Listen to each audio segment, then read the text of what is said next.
एक बार की बात है, एक भिखारी सुबह सुबह भीख मांगने निकला। चलते समय उसने अपनी झोली में जौ की मुट्ठी भर दाने डाल दिए।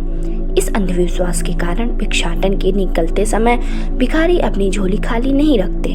थैली देखकर दूसरों को भी लगता है कि इसे पहले ही किसी ने कुछ दे रखा है। पूर्णिमा का दिन था। भिखारी सोच रहा था कि आज अगर ईश्वर की कृपा होगी तो मेरी यह झोली शाम से पहले ही भर जाएगी। अचानक सामने से राजा की सवारी आती हुई दिखाई दी। भिखारी खुश हो गया। उसने सोचा कि राजा के दर्शन और उनसे मिलने वाले दान से आज तो उसकी सारी दरिद्रता दूर हो जाएगी और उसका जीवन संवर जाएगा। जैसे जैसे राजा की सवारी निकट आती गई, भिखारी की कल्पना और उत्तेजना भी बढ़ती गई। जैसे ही राजा का रथ भिखारी के निकट आया, राजा ने अपना रथ रुकवाया और उतरकर उसके निकट पहुंचा। भिखारी की तो मानो सांसें ही रुकने लगी, लेकिन राजा ने उसे कुछ देने के बदले अपनी ही बहुमूल्य चादर उसके सामने फैला दी और भीख की याचना करने लगा।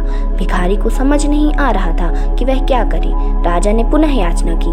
भिखारी ने अपनी झोली में हाथ डाला, मगर हमेशा दूसरों से लेने वाला मन से देने को राजी नहीं हो रहा था। उसने 2 दाने जौ के निकाले और राजा की चादर में डाल दिए। उस दिन भिखारी को अधिक भीख मिली, लेकिन अपनी झोली में से 2 दाने जौ के देने का मलाल उसे सारा दिन रहा। शाम को जब उसने अपनी झोली पलटी तो उसके आश्चर्य की सीमा ना रही। जो जौ वह अपने साथ झोली में ले गया था, उसके 2 दाने सोने के हो गए।